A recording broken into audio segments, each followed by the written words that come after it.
민주당과 국민의힘이 서로 당 차원의 공방전을 치르는 동안에 박영선, 오세훈 두 후보는 유세 일정에 한창인데요. 박 후보는 특정 거점을 중심으로 또 오세훈 후보는 여러 지역을 두루 도는 일정을 소화하고 있습니다. 박준우 반장이 후보들의 동향 자세히 정리해봤습니다. 숲뷰입니다. 숲뷰! 우와!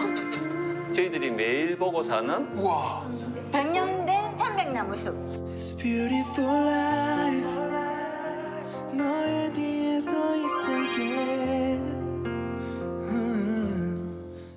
이런 말씀 많이 들어보셨을 겁니다. 나무만 보지 말고 숲 좀 봐라. 사안을 분석할 때 작은 것 하나에 집착하지 말고 전체를 두루 볼 수 있는 넓은 시야를 가지라는 의미인데요. 숲은커녕 나무 한 그루에 붙은 나뭇잎수와 해충 종류까지 하나하나 헤아리고 있는 저로서는 상당히 어려운 일이긴 하지만요. 오늘은 4.7 재보궐선거의 숲을 한번 보겠습니다. 민주당 박영선 후보와 국민의힘 오세훈 후보가 어제부터 유세 전쟁을 벌이고 있죠. 어제와 오늘 두 사람의 유세 동선을 한번 살펴봤는데요. 박 후보가 거점형이라면 오 후보는 광역형입니다. 박 후보는 어제 의원 시절 자신의 지역구인 구로구를 중심으로 유세를 펼쳤는데요. 저의 정치적 고향, 저를 키워준 구로에서 오늘 이렇게 발대식을 하게 됐습니다, 여러분. 오늘은 서대문구와 마포구를 거점으로 삼았습니다. 신촌과 이대, 홍대 등을 돌면서 청년 표심을 공략한 겁니다. 청년들의 가장 큰 걱정은 주거 문제입니다. 그래서 저는 청년들의 이 주거 문제를 해결하기 위해서 20만 원 월세 지원 정책을 크게 확대하려고 합니다, 여러분. 반면 오세훈 후보는 그야말로 신출귀몰입니다. 어제 하루 만에 은평구를 시작으로 서대문구, 중구, 동대문구, 강북구 등 강북권 8개 구를 돌았습니다. 승리를 뜻하는 빅토리의 앞글자이자 손가락으로 기호 2번을 의미하는 V자 형태로 유세를 펼친 건데요. 너무 넓게 돌다 보니까 이런 웃지 못할 해프닝도 있었습니다. 같은 시각, 같은 장소에서 미래당 오태양 후보와 맞춘 건데요. 덕수궁 대한문 앞이었습니다. 지금 이곳에서 저기 서울 시민 여러분께 오태양 후보님, 말씀드리고 있습니다. 오태양 후보님, 오세훈 후보님, 오태양 후보님 화이팅! 오세훈 후보님, 안녕하세요. 반갑습니다. 그날과 선거운동 첫날 각지 유세를 하더니 네, 오태양 후보님, 또 이곳에서 잠깐만요. 저희가 12시부터 자리를 잡고 유세를 하고 있는데 제1가 저희가 늦게 온 거 알고 있고요. 여러분 저희 10분만 더 하고 떠날게요. 조금만 봐주세요.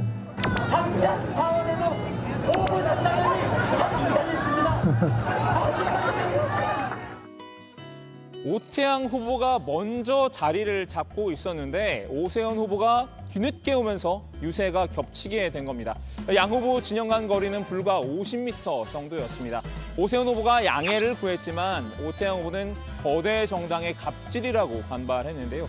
양측의 음성이 계속 섞이면서 오세훈 후보 지지자들이 오태양 후보를 향해 욕설을 퍼붓기도 했습니다. 오세훈 후보님 네. 어젯밤에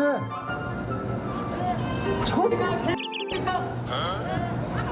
서울시장 후보에게 개라고 욕하는 국민의힘 지지자 누구입니까? 제가 확실합니까? 제가 개입니까? 오세훈 후보는 오늘 강서구를 시작으로 강동구까지 한강 이남을 W자 형태로 돌았습니다. 특히 박영선 후보의 안방인 구로도 방문했는데요. 구로구 주민과 박 후보의 험담을 한 건 안 비밀입니다. 우리 불편함을 가지고 바로 코앞에다가 이걸 놔두고 엘리베이터가 없어가지고 그 10년이 넘었다요. 우리가 요구한 지가 시작하는 하면서 지금까지 하고 있어요. 누구셨어요? 박영선 박영선 의원님 지역구요. 네, 잘 알겠습니다. 네, 고맙습니다. 근데 해주신다는 말을 귀가 아프도록 들어가지고 지금까지 실천이 안 돼. 할게요. 도로 차량기지만 곰탕 공약 하는 줄 알았더니 이것도 곰탕 공약이구만요. 그게 공탕 공유 10년이 우려 먹는 거 넘었다니까. 곰탕 전문이에요.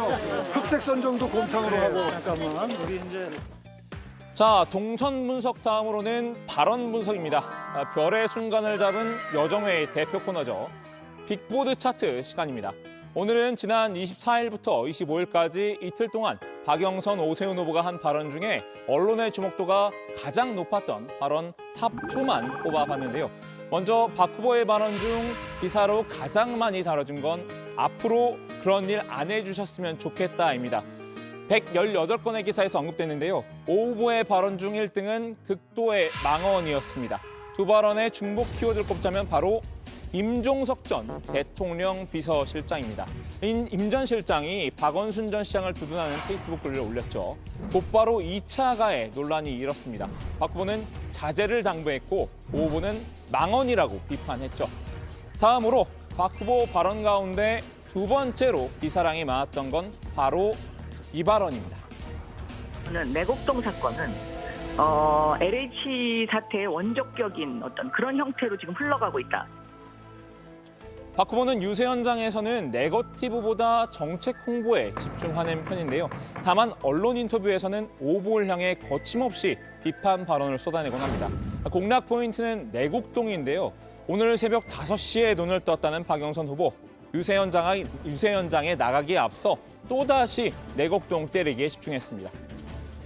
또 하나는 그 이명박 시즌2, 이 이명박 대통령 하면 EBK의 거짓말 13년 만에 밝혀진 사람이잖아요. 근데 지금 이 내곡동 문제가 그렇습니다. 내곡동 문제는 몰랐다고 하는데 이 몰랐다는 세 가지의 거짓말이 다 거짓말로 드러난 상황입니다. 예를 들면 위치를 몰랐다. 또 국장 전결이다. 노무현 대통령 시절에 한 것이다. 이거 세 가지가 다 아닙니다. 근데 이번엔 오세훈 후보의 발언을 보겠습니다. 두 번째로 언론 주목도가 높았던 오 후보의 말 들어보시죠. 문재인 정부는 그동안에 많은 실정과 무능을 거듭해왔습니다. 저는 실정과 무능의 대명사 문재인 아바타인가? 라고 박영선 후보에게 묻고 싶습니다. 오 후보가 야권 단일 후보로 선출된 이후 밀고 있는 두 가지 무기죠. 박원순 시즌2와 문재인 아바타입니다. 전직 시장과 현직 대통령을 먼저 비판한 뒤 박영선 후보도 싸잡아서 함께 공격하는 건데요.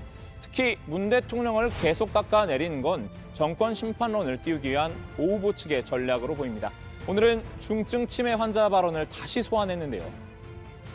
중증 치매 환자 저 정신나간 문재인 대통령을 보면서 최악의 대통령 헌정 유린의 제목으로 변호합니다. 전국적으로 보면 집값이 안정돼 있다. 1년 전까지 이렇게 넋두리 같은 소리 했었죠. 그래서 제가 연설할 때 이건 무슨 중증 치매 환자도 아니고 국민들은 집값 올라간다고 난리인데 본인은 부동산 안정돼 있다. 그 점을 지적했더니 과한 표현을 썼다고 그래요. 여러분 그 정도 말도 못합니까 야당이? 오 후보 목소리가 좀 많이 쉰 것 같은데요. 이렇게 거대 양당의 두 후보가 치열한 경쟁을 벌이는 걸 지켜보고만 있자니 영 맞듣지 사람이 한 명 있습니다. 바로 이분입니다. 문재인이 못하시는 게 뭡니까? 못하는 게 없다는 게 못하는 게. 바로 허경영 국가혁명당 후보 이야기입니다. 자신이 여론조사 3등인데 후보 초청 TV토론에 왜 제외했냐고 의문을 제기한 겁니다. 공직선거법상 TV토론에 참여하려면 여론조사에서 평균 지지율이 5% 이상이어야 합니다. 허 후보는 이 조건을 만족시키지 못하는데요. 못하는 게 없다는 허 후보도 못하는 게 있었나 봅니다. 오늘 야당 발제 이렇게 정리합니다.